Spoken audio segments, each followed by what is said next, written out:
In today's video, I want to share with you the framework I've been working with to and provide with my students this week as we transition to online learning for the duration of the semester.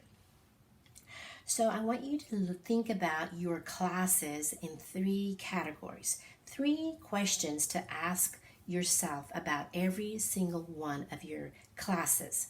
The first question I want you to ask about the class is, how will the information be delivered to me?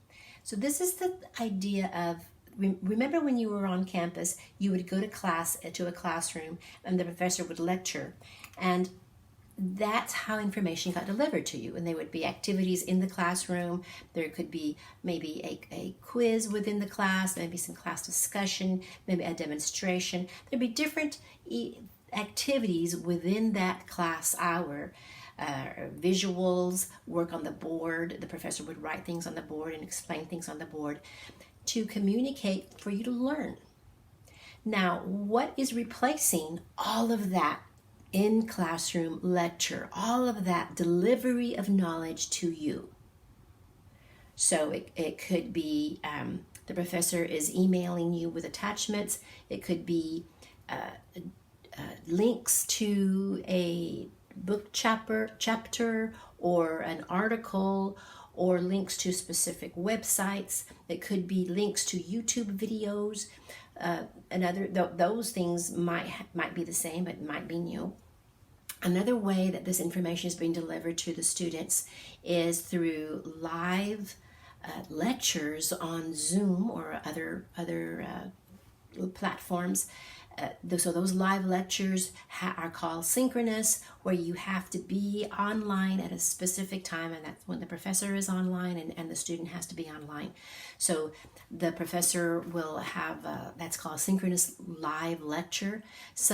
Another way is the recorded lecture, and the professor might be doing both, a live lecture and a recorded lecture, so that you can watch it again or watch it at a time that is more convenient for you if things are not, if not able to attend a class at the specific time. So another way that the professor could be delivering information to you is on the course website. Of course, that's already been happening in the face-to-face learning on campus, but even more so now, and it'll be so important to visit your course website, look at the announcements, make sure you're checking your email to receive information that the professor is sending you. The professor is sending you two types of information. One is the content of the course concepts, etc. And the other type of information is administrative work, administrative information like schedule, when things are due, specifics about the assignment. So that's one category that I want you to think about as you think about each course. The next question, the next category I want you to think about is, what has changed? Things that are changing in this course could be the number of assignments. It could be the value of the assignments, the percentage value. It could also be the type of assignment. And it could also be the how the assignment is going to be delivered to you. Some of the students are experiencing for the very first time online proctoring, where the student is having to take a test and the camera has to be on, and somehow it is being proctored either live or through a proctoring service, and the student has to demonstrate that everything was done honorably, without cheating. So there's, how will the assessment be done? How will the test be taken, or how will it be administered? The time frame, is there going to be a time frame there? So that part has changed, and you want to explore that question. What is different? How will I earn the grade in this class? How have the assignments changed? And all those questions that I just went over. Now, the other now, going back to this category, some things are yet to be determined. The professor hasn't finished working out the details. So it is okay to have a category of unknown yet or to be determined. That's all right. Sometimes it's uncomfortable to not know, to not have that information, because usually we get a syllabus and it's all planned out for the whole semester. But this time we might not have the next 5 weeks or the next 6 weeks of our semester planned out. And that's okay. We can trust the professor to communicate with us, and we're just going to have to put that unknown under the category of TBD, to be determined. And when that information arrives in your inbox or in the announcements on your course website, then you know, and you can add it to your schedule, to your calendar. The next column, okay, so now this is the third column, is this. What routines do you have to, or what new habits do you need to establish now that you are an online learner? So I'm going to tell you what they are. 1 is check your email regularly. 2 is check the announcements on your course website.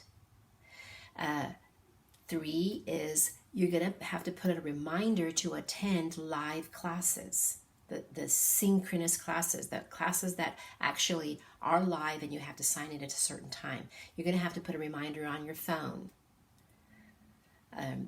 Another daily routine is another routine or another habit you want to incorporate now that we are online learners is establish a start time and an end time to your day. This is one of the keys to productivity in remote working. So whatever time it is that you want to start your day, make sure that you establish this is my start time and this is my end time. Generally, office hours are from 8 to 5. So if you want to communicate with staff at the university, you're going to need to communicate with them within office hours, which is what you always had to do even when you were on campus. So remember, if you're on a different time zone, you have to communicate within office hours to someone on campus if that's what you need to communicate. So similarly, you want to establish your 8 to 5 working hours, whether it be 8 to 5 or another time, it's up to you, but establish a start time and an end time. And within that work day for you, you're going to have breaks, and that's good. Now, the other routine is to establish the start of the week and the end of the week. Establish your Monday and establish your Friday. If we don't establish a beginning of the week and an end of the week, then every day becomes a Saturday without an agenda, and we don't have a sense of like a landmark, like a mile marker. So it's important that you establish a start time and an end time to each day in each 24 hours, and a start of the week and an end of the week within the 7 days of the week. If you don't, then it's kind of like just floating in the ocean with no land in sight. You don't have a sense of where you've been, how far you've gone, and how far do you have yet to go. So that third column are the new routines, the new habits you need to put in place to be productive between now and the end of the semester as an online student. Another quick habit that I want to share with you is make sure you establish some time for fun. Establish some off time and distinguish between on time and off time, work time and not work time.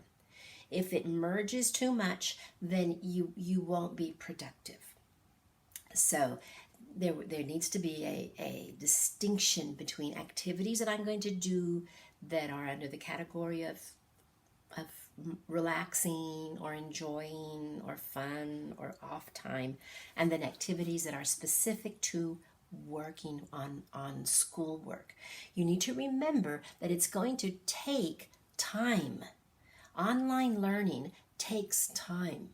So when you are on campus, the rule of thumb to studying is for every 1 hour that you are in class, you invest 2 hours outside of class to learn the information.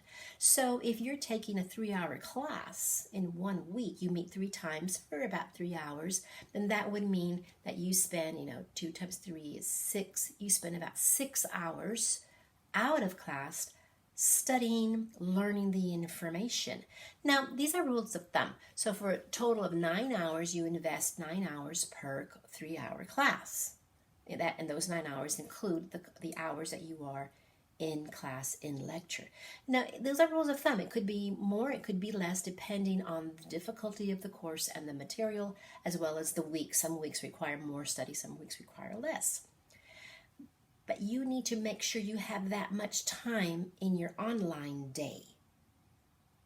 So budget that time. Be realistic. This will take time. You are still in college.